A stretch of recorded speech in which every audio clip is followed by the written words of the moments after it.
വളരെ ഗംഭീരമായ ഈ തെരഞ്ഞെടുപ്പ് സമ്മേളനത്തിന്റെ അധ്യക്ഷൻ പ്രിയപ്പെട്ട സദസ്സന്,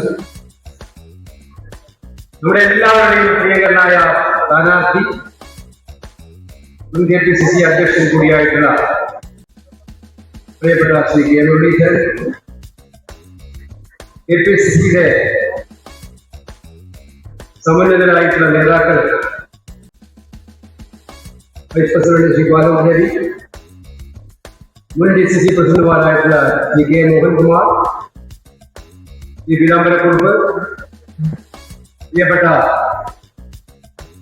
Babu, Shri Lakshmi KPCC general secretary Shrimati Lakshmi, ഈ വേദിയിലെ UDFന്റെ കോൺഗ്രസിന്റെയും പ്രഗത്ഭരായ നേതാക്കളെ, എത്രയും പ്രിയപ്പെട്ട സഹോദരന്മാരെ, പ്രവർത്തകരുണ്ട്.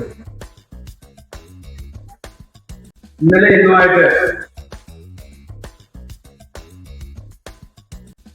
8ാമത്തെ തെരഞ്ഞെടുപ്പ് സമ്മേളനത്തിലാണ് ഞാൻ പങ്കെടുത്തത്. ഓരോ സമ്മേളനങ്ങളും ഒന്നിനൊന്ന് മെച്ചപ്പെട്ട് വരുന്നതായിട്ട് കാണാൻ കഴിയും. അപ്പോ മെല്ലെ മെല്ലെ തുടങ്ങിയിട്ടുള്ള UDF അനുകൂല കാറ്റ് കേരളത്തിൽ UDF തരംഗമായിട്ട് ആഞ്ഞടിക്കാവുന്ന രാഷ്ട്രീയ കാലാവസ്ഥ എഴുതി വെച്ചു. ഏപ്രിൽ 9-ാം തീയതി ഇലക്ഷൻ കഴിയും. അത് കഴിഞ്ഞ് 20 ദിവസം കാത്തിരിക്കണം. മെയ് 4-ാം തീയതി കൗണ്ടിംഗ് ഉള്ളൂ. അതൊക്കെ നമ്മുടെ ഇലക്ഷൻ കമ്മീഷനും എല്ലാവരും കൂടിയിട്ടുള്ള ഒരു ഡിസൈൻ ആവട്ടെ. കാരണം വളരെ കുറച്ച് പ്രചരണം കൊടുത്താൽ UDF എങ്ങാനും തോറ്റു പോയാലോ എന്ന് ധരിക്കുന്നുണ്ടെങ്കിൽ മനസ്സിനകത്ത് തീരുമാനിച്ച തീരുമാനം ദിവസം കൊണ്ടുകൊണ്ട് കേരളത്തിലെ ജനങ്ങൾ മാറ്റാൻ പോകുന്നുണ്ടായിരുന്നു. ഈ കൺവെൻഷൻ കാണുമ്പോൾ ഒരു കാര്യം ഞാൻ നിങ്ങൾ പുറത്തേക്ക് പറയാം. വട്ടിയൂർക്കാവിന്റെ ചരിത്രത്തിൽ ഇതുപോലെ ജനപങ്കാളിത്തമുള്ള തെരഞ്ഞെടുപ്പ് കൺവെൻഷൻ നിങ്ങൾ സമ്മതിക്കില്ലത് അപൂർവല്ലേ? ഇതല്ലേ ഏറ്റവും കൂടുതൽ ജനപങ്കാളിത്തം.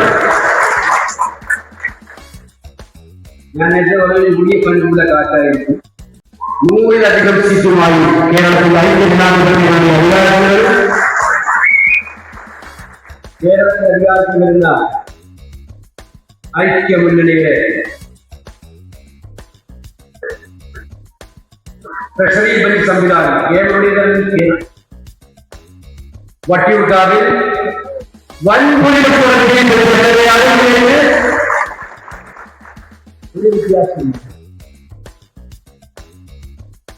അദ്ദേഹം മുൻപ് ജയിച്ചപ്പോഴും കേരളം UDFന്റെ കയ്യിലായിരുന്നു. ചെറിയ ഭൂരിപക്ഷം ഉണ്ടായിരുന്നു.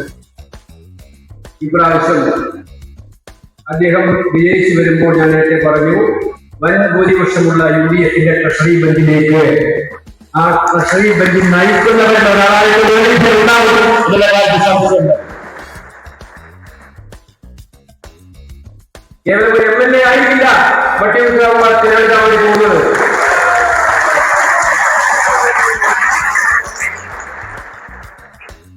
വട്ടിയൂർക്കാവിന്റെ വികസനം അദ്ദേഹം MLA ആയിരുന്നപ്പോൾ ഒരുപാട് കാര്യം ചെയ്യാൻ കഴിഞ്ഞു.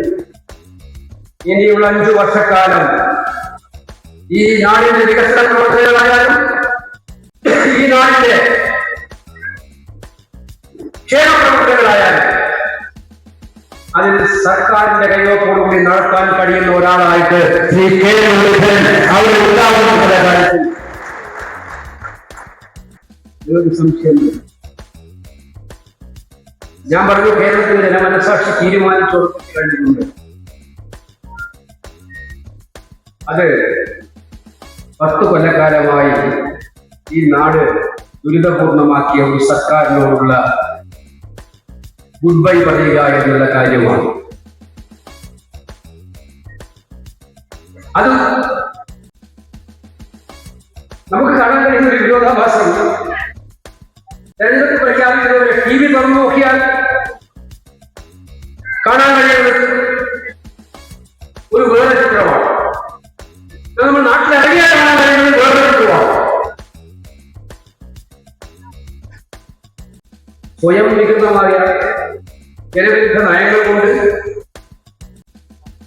ജനങ്ങളെ എതിർപക്ഷത്താക്കിക്കൊണ്ട് സ്വയം വികൃതമായിട്ടുള്ള പിണറായി വിജയന്റെ മുഖം വിലക്കാനുള്ള PR എക്സർസൈസിലും ടെലിവിഷനും പത്രങ്ങളും അവർ കൊടുത്ത അഡ്വർടൈസ്മെന്റുകളാണ് ഉള്ളത്. ഇതിനേറെ പറഞ്ഞ ചില സീരിയലുകളിൽ പോലും കണ്ടു അത്തരം അഡ്വർടൈസ്മെന്റുകൾ കണ്ടാൽ ആർക്കും മനസ്സിലാവില്ല. പറയുന്നത് എന്താ? പിണറായി വിജയന്റെ കാലത്ത് ആശുപത്രികളിൽ പോയി നോക്കി 5 സ്റ്റാർ ഹോട്ടൽ പോലും കാണിച്ചിട്ടുണ്ട്. അങ്ങനെയുള്ള ആശുപത്രികളാണ്. പക്ഷേ സർക്കാർ മെഡിക്കൽ കോളേജിൽ പോയാൽ ജീവൻ രക്ഷിക്കാൻ വേണ്ടി പോകുന്ന ആളുകൾ ജീവനോട് തിരിച്ചു വരാത്ത സാഹചര്യമാണ് ഇവിടെ. നമ്പർ 1, 2, 3, 4, 5 തിരുവനന്തപുരം, ആലപ്പുഴ, കോട്ടയം, അതുപോലെ പാലക്കാട്, കോഴിക്കോട് മെഡിക്കൽ കോളേജുകളുണ്ടായിരുന്നു. ഇത് സത്യമല്ലേ? ആശുപത്രികൾ ജീവൻ രക്ഷിക്കുന്ന ആശുപത്രികൾ ആളെ കൊല്ലുന്ന ആശുപത്രികളാക്കി മാറ്റുന്നവരായി അവിടെ പ്രചരണം പുറത്തെന്താണ്? TV ആശുപത്രികൾ പിണറായി വിജയന്റെ കാലത്ത് ഇതുപോലെ മെച്ചപ്പെട്ട കാലം ഉണ്ടായിട്ടില്ല. വിദ്യാഭ്യാസ സ്ഥാപനങ്ങൾ, വിദ്യാഭ്യാസം നമ്മുടെ നാട്ടിലിപ്പം ആളുകൾ ആരും നാട്ടിലില്ല. എങ്ങനെ നാട്ടിലുള്ള കുട്ടികൾ അവരുടെ കുട്ടികളെല്ലാം വിദേശത്ത് പോവാണ്. അവർക്ക് വിദ്യാഭ്യാസം കഴിഞ്ഞാൽ നല്ല ജോലി കിട്ടണം, ജോലി കിട്ടിയാൽ നല്ല ശമ്പളമാണ്. ഇത് രണ്ടുമില്ല. അപ്പൊ അവർ വിദേശങ്ങളിലേക്ക് പോകുന്നു. പ്രായമായ അച്ഛനമ്മമാർക്ക് കുടുംബത്തിൽ താങ്ങാവേണ്ട കുട്ടികൾ മിക്കവാറും ഇവിടെ കലാലയ സാഹചര്യം ഉണ്ടായിരിക്കുന്നു.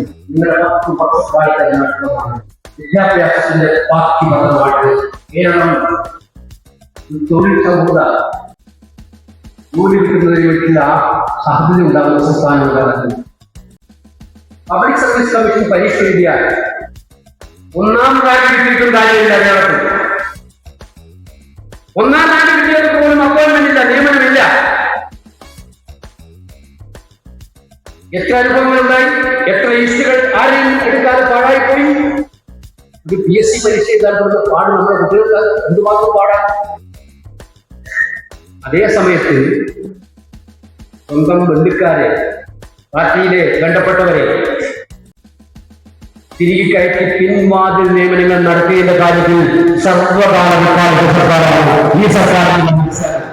ഒരു ഭാഗത്ത് ഫസ്റ്റ് റാങ്ക് കിട്ടിയാൽ ജോലിയില്ല, മറുഭാഗത്ത് ബന്ധുക്കൾക്ക്, പാർട്ടിക്കാർക്ക് ഇവിടെയൊക്കെ ചുറ്റുവട്ടം നോക്കി അറിയാനുണ്ട്. അവർക്കെല്ലാം 10 വർഷം ജോലിയാണ്.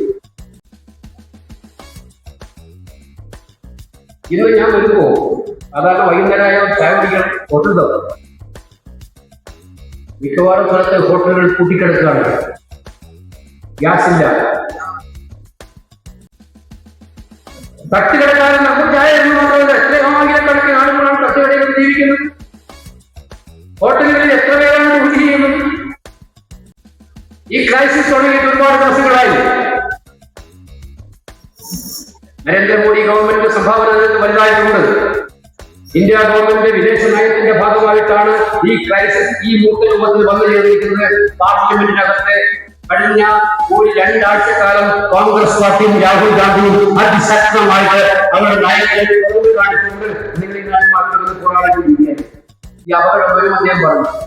കടകൾ അടച്ചടക്കുകയാണ്, ഹോട്ടലുകൾ അടച്ചിരിക്കുകയാണ്. ഈ നാട്ടിൽ വലിയ ക്രൈസിസ് ഉണ്ടാകാൻ പോകണം, നടപടി വേണം. BJPയുടെ ഭാഗത്തുനിന്ന് കേന്ദ്ര ഗവൺമെന്റിന്റെ ഭാഗത്ത് നടപടി ഉണ്ടായിരുന്നു. കേരളം നടപടിയെടുത്തു. ഇവിടെ സിവിൽ സപ്ലൈസ് കോർപ്പറേഷനും അതുപോലുള്ള സ്ഥാപനങ്ങളും ഒരുപാട് മാതൃക കാട്ടിയ സ്ഥാപനങ്ങൾ ഇത്തരം ക്രൈസിസ് വരുമ്പോൾ ആ ക്രൈസിസിനെ അതിജീവിക്കാൻ കരിഞ്ചന്തയിൽ ഗ്യാസ് കിട്ടും. നിങ്ങൾക്ക് ഓർമ്മയുണ്ടാവും, UPA ഭരിക്കുമ്പോൾ 400 ചില്ലാൻ രൂപയായിരുന്നു ഒരു സിലിണ്ടറിന് വില. ഇപ്പൊ 60 രൂപ ഏറ്റവും കൂട്ടിയിട്ട് 900 രൂപ കൊടുക്കേണ്ട അവസ്ഥയാണ് നമ്മളെല്ലാവരും ഉള്ളത്. അത് കൊമേഴ്സ്യൽ സിലിണ്ടറുകളാണെങ്കിലോ 2000 രൂപ വരെ ഉണ്ട്. കരിഞ്ചന്തയിലാണെങ്കിൽ 6000 രൂപ കൊടുത്ത് ചില എന്നോട് പറയല്ല, 6000 രൂപ കൊടുത്തിട്ടാണ് കരിഞ്ചന്തയിൽ സിലിണ്ടർ വാങ്ങിക്കേണ്ട അവസ്ഥ വന്നിരിക്കുന്നത്. അങ്ങനെയാണ് ക്ഷാമകാലത്ത് പൂർത്തിവെക്കാൻ കയ്യിലുള്ള കാര്യം ലാഭം എടുക്കാൻ ശ്രമിക്കും. അത് തടയേണ്ട സർക്കാരിന്റെ ഉത്തരവാദിത്തമല്ലേ? ഈ സർക്കാർ എന്ത് ചെയ്യും? നോക്കിയിരിക്കുകയാണ്. അങ്ങനെയാണ് പിണറായി സർക്കാരിന്റെ മുഖമുദ്ര. ജനകീയ പ്രശ്നങ്ങളിലും ജനങ്ങളുടെ പ്രയാസങ്ങളിലും ഇടപെടുന്ന സർക്കാർ അല്ല ഈ സർക്കാർ, പാവപ്പെട്ടവരുടെ സർക്കാർ അല്ല ഈ സർക്കാർ എന്ന് പല കാലത്തും തെളിയിച്ചിട്ടുള്ളതാണ്. ഇവിടെ നമുക്കറിയാമല്ലോ, സർക്കാർ ജീവനക്കാരൻ എത്ര പ്രാവശ്യം കഴിഞ്ഞിട്ടാണ് അവർക്കൊന്ന് DA കിട്ടിയത്. നിങ്ങൾക്ക് DA കിട്ടിയത് ഉത്തരവാദിത്വം സർക്കാരിനല്ല, തെരഞ്ഞെടുപ്പ് പ്രഖ്യാപിക്കുമെന്നുള്ള സാഹചര്യത്തിലാണ് നിങ്ങൾ മനസ്സിലാക്കുന്നത്. ഇലക്ഷൻ പ്രഖ്യാപിക്കുമ്പോൾ DA കിട്ടുമോ? ശമ്പള പരിഷ്കരണം നടപ്പിലാക്കിയോ? ശമ്പള പരിഷ്കരണത്തിന് കമ്മിറ്റി വെച്ചിട്ടുണ്ട്. എപ്പോഴാണ് വെച്ചത്? ഇലക്ഷൻ പ്രഖ്യാപിക്കുന്നതിന് ഒരു 4 ദിവസം മുമ്പ്. ആ കമ്മീഷൻ റിപ്പോർട്ട് കൊടുക്കുന്നത് എപ്പോഴായിരിക്കും? അടുത്ത ഗവൺമെന്റ് കാലം. അവരാണ് നടപ്പിലാക്കുന്നത്. DA ഇത് കൊടുക്കാൻ നമ്മൾ ആരായിട്ട് കൊടുക്കേണ്ടത്? അടുത്ത ഗവൺമെന്റ്. 10 കൊല്ലം ഭരിച്ചിട്ടും സർക്കാർ ജീവനക്കാരെ ഓർമ്മിക്കാത്ത സർക്കാർ ഇപ്പൊ ജനം എഴുതി തള്ളും. അവർ ചവറ്റുകൊണ്ടിരിക്കുന്ന എറിയുമെന്ന് തോന്നിയപ്പോൾ അടുത്ത ഗവൺമെന്റിന്റെ ബാധ്യതയായിട്ട് നിങ്ങൾ പ്രഖ്യാപിച്ച ആനുകൂല്യങ്ങൾ ആർക്കും മനസ്സിലാവുന്നു. കഴിഞ്ഞ 10 കൊല്ലക്കാലം സർക്കാർ ജീവനക്കാരനെ ശത്രുപക്ഷത്ത് നിർത്തിയ സർക്കാർ സ്വന്തം യൂണിയൻകാർക്ക് പോലും സന്തോഷമുണ്ടാവും. പറയട്ടെ, യൂണിയൻകാർ മനസ്സ് ഓർമ്മ പറയട്ടെ. സെക്രട്ടേറിയറ്റിലേക്കാർ പറയട്ടെ, ഇല്ല. അപ്പൊ ജനങ്ങളെ സംബന്ധിച്ചിടത്തോളം മാത്രമല്ല, കൃഷിക്കാരെ, യുവാക്കളെ, വിദ്യാർത്ഥികളെ, വനിതകളെ എല്ലാം മറ്റൊരു സർക്കാരാണ് ഈ സർക്കാർ എന്നുള്ളതിൽ യാതൊരു സംശയവുമില്ല. തലസ്ഥാന നഗരം വിധിയെഴുതാൻ കാത്തിരിക്കുകയാണ്. ഇവിടെ ഇപ്പൊ ഏറ്റവും പ്രസക്തമായ കാര്യം മനസ്സിലാക്കുക. കട്ടിയൂർക്കാവിൽ വന്നാൽ തോന്നും മൂന്നാമത് മുന്നണി കക്ഷി കൊണ്ടുണ്ട് രംഗത്ത് BJP. ഞങ്ങൾ ഇന്നലെ ഇന്നും വളരെ വ്യക്തമായിട്ടുള്ള ഉറച്ച കാര്യത്തിലുള്ള ഒരു കാര്യം പറഞ്ഞു. അത് കൃത്യമായ അറിവിന്റെ അടിസ്ഥാനത്തിൽ തന്നെയാണ്. ഈ തെരഞ്ഞെടുപ്പിൽ ഏറ്റവും വലിയ ഡീൽ നടന്നിരിക്കുന്നത് BJPയും CPMും തമ്മിലാണ്. നിങ്ങൾക്കറിയാം, BJPയുടെയും CPMിന്റെ സ്ഥാനാർത്ഥി പട്ടിക ഒന്ന് പരിശോധിച്ച് നോക്കണം നിങ്ങൾ. CPMന് ഏറ്റവും സാധ്യതയുള്ള സ്ഥലങ്ങളിൽ, പല സ്ഥലങ്ങളിലും BJPക്ക് ജയിക്കാൻ വേണ്ടി സ്ഥാനാർത്ഥികളെ അഡ്ജസ്റ്റ് ചെയ്യുന്നുണ്ട്. BJPക്ക് ഏറ്റവും ശക്തിയുള്ള മണ്ഡലങ്ങളിൽ, അവരുടെ പ്രവർത്തനം ഏറ്റവും നന്നായി നടക്കുന്ന മണ്ഡലങ്ങളിൽ CPMക്ക് ജയിക്കാൻ വേണ്ടി സ്ഥാനാർത്ഥികളെ അഡ്ജസ്റ്റ് ചെയ്യുന്നുണ്ട്. ഇത് വെറുതെ അല്ല, ഇത് പാർട്ടികൾ തമ്മിൽ അഡ്ജസ്റ്റ്മെന്റ് അല്ല. ഇത് പിണറായി വിജയനെ BJPയിലുള്ള അല്ലെങ്കിൽ മോദിയോടുള്ള ഭയം കൊണ്ട് അദ്ദേഹത്തിന് സ്വന്തം വഴി രക്ഷപ്പെടുത്താൻ വേണ്ടി ഉണ്ടാക്കിയിട്ടുള്ള ഡീലാണെന്നുള്ള കാര്യം ഏറ്റവും നന്നായി CPM അണികൾക്കാണ്. അതുപോലെ BJPക്ക് അവരുടെ താല്പര്യങ്ങൾ സംരക്ഷിക്കാൻ വേണ്ടി ഉണ്ടാക്കിയ ഡീലാണ് മനസ്സിലാക്കുക. ഇന്നലെ നിങ്ങൾ കണ്ടിട്ടുണ്ടാവും, മലയാളത്തിലെ ഓടിച്ചിരിക്കുന്നു നാഷണൽ ചാനൽ, നാഷണൽ NDTV ഒരു ഇന്റർവ്യൂ ഞാൻ കൊടുത്തു. സാധാരണ കൊടുക്കാറില്ല പിണറായി വിജയൻ. ഈ അഭിമുഖം വന്നപ്പോൾ എനിക്ക് മനസ്സിലായി ഇത് ഡിമാൻഡ് ഇന്റർവ്യൂ ആണ്. നിങ്ങൾക്കറിയാം, ആ ഇന്റർവ്യൂവിൽ അദ്ദേഹം അറ്റാക്ക് ചെയ്ത അറ്റാക്ക്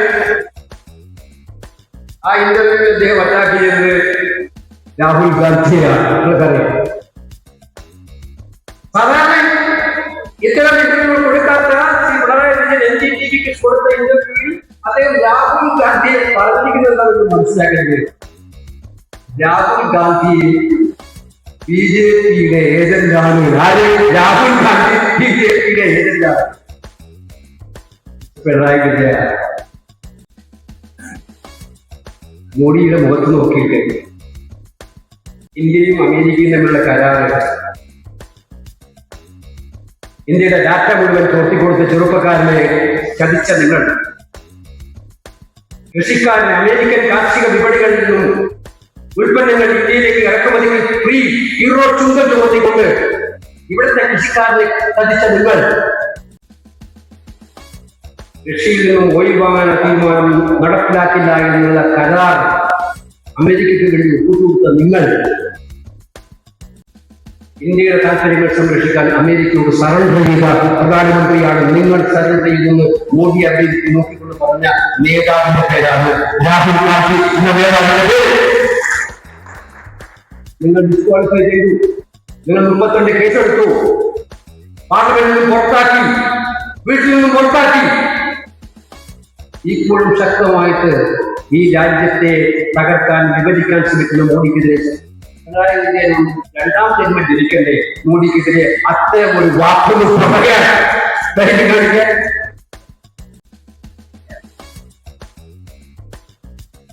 പിണറായി വിജയൻ ഇപ്പൊ സംസാരിക്കുന്നത് മോഡിക്ക് വേണ്ടിയിട്ടാണ്. ആ സംസാരത്തിന്റെ ഭാഗമായിട്ടാണ് സംഘപരിവാറിനും ബി ജെ പിക്കും മോഡിക്കും താല്പര്യപ്പെടുന്നെങ്കിൽ അവരൊറ്റ കണ്ടീഷനേ ഉള്ളൂ, രാഹുൽ ഗാന്ധിയെ ചീത്ത വിളിക്കണം. ഇതാണ് അവരുടെ കണ്ടീഷൻ. ഇതേ വിജയൻ തന്നെ മുമ്പ് പറഞ്ഞ കാര്യം ഞാൻ വിജയനെ ഓർമ്മിപ്പിക്കുകയാണ്.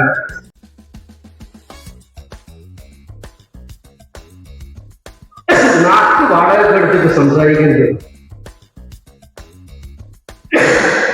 അപ്പൊ ബി ജെ പിക്ക് വേണ്ടി സ്വന്തം നാക്ക് വാടക കൊടുക്കുന്ന ആളായിട്ട് കേരളത്തിന്റെ മുഖ്യമന്ത്രി പിണറായി വിജയൻ നാടകരുത് എന്നാണ് എനിക്ക് അഭ്യർത്ഥിക്കുന്നത്. ഇത് കേരളത്തെ തകർക്കാൻ വേണ്ടിയുള്ള കൂട്ടുകെട്ടാണ്. ബി ജെ പി ഒരു ഭാഗത്ത് ജനങ്ങളെ ദ്രോഹിച്ചുകൊണ്ടിരിക്കുന്നു. വട്ടിയൂർക്കാവിന്റെ പാരമ്പര്യം നമുക്കറിയാം. എത്ര ശാന്തമായിട്ടാണ് ഈ മണ്ണിൽ ജനങ്ങൾ ജീവിക്കുന്നത്. എല്ലാ സമുദായവും എല്ലാ സമൂഹവും ഉണ്ട്. ആരാധനാലയങ്ങൾ എത്ര സുന്ദരമായിട്ടാണ് ഇവിടെ നടക്കുന്നത്. ഞാൻ കഴിഞ്ഞ ദിവസം പാർലമെന്റ് പ്രസംഗിക്കുണ്ടായി. ആറ്റുകാൽ മുമ്പാതെയുള്ള സാധാരണക്കാരായ ലക്ഷക്കണക്കിന് സഹോദരിമാർ വരുമ്പോൾ തൊട്ടടുത്ത ക്രൈസ്തവ ദേവാലയങ്ങളിലും അവർക്ക് വെള്ളം കൊടുക്കാൻ വേണ്ടി വരുന്ന പുരോഹിതന്മാരും മുസ്ലിം ദേവാലയങ്ങളിൽ നിന്ന് ഇറങ്ങിയത് അവർക്ക് സഹായം ചെയ്തു കൊടുക്കുന്ന മുസ്ലിം മുറമണ്ഡലരും. ഇതാണ് കേരള സ്റ്റോറി എന്നുള്ളത് കൃത്യമായി 4 വോട്ടിന് വേണ്ടിയിട്ട് ഈ സൗഹാർദ്ദത്തെ തകർക്കാൻ വേണ്ടിയിട്ടാണ് നിങ്ങൾ ശ്രമിച്ചത്. ബി ജെ പിക്ക് എല്ലാ പിന്തുണയും കൊടുക്കുന്നത് CPM ആണ്. അതുകൊണ്ട് ഞാൻ ബന്ധിപ്പിക്കുന്നില്ല. ഈ നാട് കാത്തിരിക്കുകയാണ് ഒരു മാറ്റത്തിന് വേണ്ടി. കേവലം ഇവരുടെ തെറ്റുകൾ മാത്രമല്ല നമ്മൾ പറയുന്നത്. നമ്മൾ വന്ന ജനങ്ങൾ ചോദിക്കും, നിങ്ങളൊക്കെ ശരിയാണ്, ഇവരിതൊക്കെ കുഴപ്പം കാണിക്കും, ഇനി നിങ്ങൾ വന്നാൽ എന്താ ചെയ്യാൻ വേണ്ടി? നമ്മുടെ ഈ നാട് മാറ്റും. ജനങ്ങൾ ആഗ്രഹിക്കുന്ന മാറ്റം കൊണ്ടുവരും. അതുകൊണ്ടാണ് നിങ്ങളുടെ കയ്യിലേക്ക് വരും ദിവസങ്ങളിൽ ഒരു ചെക്ക് വരാൻ വേണ്ടി പോവാണ്. UDF-ന്റെ ചെക്ക്, നേതാക്കൾ ഉൾപ്പെട്ട ചെക്ക്, ഗ്യാരണ്ടി കാർഡ്. 5 ഗ്യാരണ്ടികൾ നമ്മൾ പ്രഖ്യാപിച്ചു. അതിനെക്കുറിച്ച് കളിയാക്കാണ് CPM. ആര് കളിയാക്കിയാലും കേൾക്കാനില്ല. നമ്മുടെ സഹോദരിമാരോട് ഇരിക്കുന്നുണ്ടല്ലോ. മെയ് മാസം 15 കഴിഞ്ഞാൽ എഴുതി വെച്ചോ, ഒരു നയ പൈസ കയ്യിലില്ലാതെ നിങ്ങൾക്ക് കേരളത്തിലെ ട്രാൻസ്പോർട്ട് ബസ്സുകളിൽ യാത്ര ചെയ്യാൻ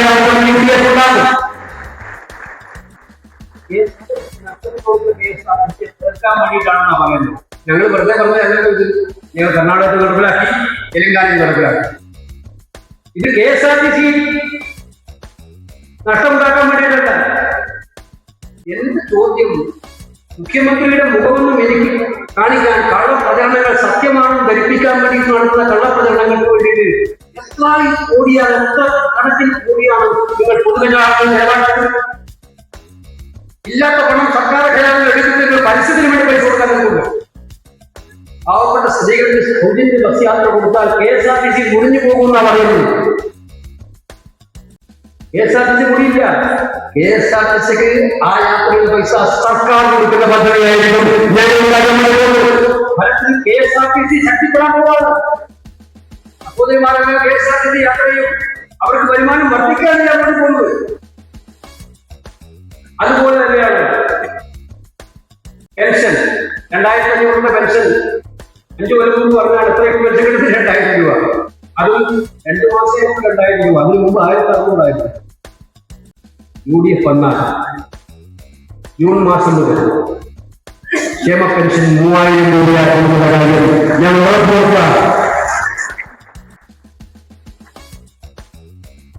അതുപോലെ തന്നെയാണ് സ്റ്റാർട്ടപ്പ് ചെറുപ്പക്കാരായ ആളുകൾക്ക് വ്യവസായം തുടങ്ങാൻ നമ്മുടെ കുട്ടികൾ വന്നാൽ 5 ലക്ഷം രൂപ ഇൻഡസ്ട്രി ലോൺ കൊടുക്കാൻ തീരുമാനിച്ച അവരെ സ്വയം ശക്തരാക്കണം, അവരെ സഹായിക്കണം. അവർ 2-3 പേർക്ക് ജോലി കൊടുക്കുന്ന സ്വയം തൊഴിൽ സംരംഭങ്ങൾ കൊണ്ടുവരണം. 1000കണക്കിന് സംരംഭങ്ങൾ കേരളത്തിൽ ഉണ്ടാക്കാൻ കൊണ്ടുപോകണം. 1000 രൂപ നമ്മുടെ സഹോദരിമാർക്ക്, പെൺകുട്ടികൾക്ക്, കോളേജിൽ പോകുന്ന പെൺകുട്ടികൾക്ക് അവർക്ക് ഉച്ചഭക്ഷണം കഴിക്കാൻ അല്ലെങ്കിൽ ഹോസ്റ്റൽ ഫീസ് കൊടുക്കാൻ അവർക്ക് പോക്കറ്റ് മണിയായ 1000 രൂപ വീതം നമ്മുടെ പാവപ്പെട്ട കുടുംബങ്ങളിൽ നിന്ന് പെൺകുട്ടികൾക്ക് കൊടുക്കാൻ തീരുമാനമാണ് മറ്റൊരു തീരുമാനം. ഏറ്റവും പ്രധാനമായ തീരുമാനം. ഇപ്പൊ ക്യാൻസർ വന്നാൽ നമ്മുടെ ആശുപത്രിയുടെ കാര്യം പറഞ്ഞു. ക്യാൻസർ വന്നാൽ ഹാർട്ട് സർജറിക്ക് പ്രശ്നം ഉണ്ടായാൽ, ലിവർ ട്രാൻസ്പ്ലാന്റേഷൻ വേണ്ടി വന്നാൽ, അങ്ങനെ മാരകമായ അസുഖങ്ങൾ വന്ന് ആശുപത്രിയിൽ കിടന്ന് സർജറിക്ക് വേണ്ടി വന്നാൽ 25 ലക്ഷം 30 ലക്ഷം രൂപ സാധാരണക്കാരൻ സ്വപ്നം പോലും കാണാൻ കഴിയില്ല. സർക്കാർ ആശുപത്രിയിൽ സൗകര്യമില്ല, തീയതിയില്ല, ഡേറ്റില്ല. നേരെ സ്വകാര്യ ആശുപത്രിയിൽ കൂടുതലാണ് പാവപ്പെട്ടവർ. അതൊക്കെ രക്ഷയില്ല. അവസാനം കടം വാങ്ങിക്കും, അതിനും കഴിയില്ല. ഡെഡ് ബോഡി പോലും തിരിച്ചു കിട്ടാതെ ആശുപത്രിക്കാരുടെ മല്ലടികളുടെ ചിത്രമാണ് കേരളത്തിലെ ഏറ്റവും ബീഭത്സമായ ചിത്രം. നമുക്ക് എല്ലാവർക്കും ഇതിനകത്താണ് നമ്മുടെ നേതാവ്, പാവപ്പെട്ടവനോട് കരുണ കാണിച്ച നേതാവ്, നമ്മുടെ മുഖ്യമന്ത്രിയായിരുന്ന ഉമ്മൻചാണ്ടിയുടെ കീഴിലുള്ള ഇൻഷുറൻസ് 25 ലക്ഷം രൂപ വരെ ചികിത്സാ സഹായം ഉജ്ജ്വലമായ സ്കീം. ഇത് വെറും വീഴ്വാക്കല്ല. ഇതെല്ലാം ഗ്യാരണ്ടികളായി കാർഡായി നിങ്ങളുടെ കൈകളിലേക്ക് വരും. നിങ്ങൾ വീടുകളിലെത്തിച്ച് ജനങ്ങളോട് പറയുക, ഇതാണ് UDF നൽകാൻ വേണ്ടി പോകുന്നത്. മാനിഫെസ്റ്റോയിൽ എല്ലാ തലത്തിലുമുള്ള ആളുകളുടെ പ്രയാസങ്ങൾ പരിഹരിക്കാൻ വേണ്ടിയുള്ള ബൃഹത്തായ മാനിഫെസ്റ്റോമായി വരുന്നുണ്ട്. അതുകൊണ്ട് പ്രിയപ്പെട്ടവരെ, വട്ടിയൂർക്കാവിൽ ഈ പ്രാവശ്യം കാണുന്ന ഈ വലിയ മാറ്റം, കേരളത്തിൽ കാണുന്ന വലിയ മാറ്റം, ആ മാറ്റം കൊണ്ടുകൊണ്ട് മുന്നോട്ട് പോകുന്ന സർക്കാരിലേക്ക് നമുക്ക് പോകാം. വട്ടിയൂർക്കാവ് നമ്മൾ ജയിക്കും, കേരളം നമ്മൾ ഭരിക്കും. മുരളീധരൻ ആ ഭരണത്തിന്റെ ഭാഗമായി കേരളത്തിലുണ്ടാകും. അതുകൊണ്ട് നിങ്ങളെല്ലാവരും ഈ കവിത സുഖാണെന്ന്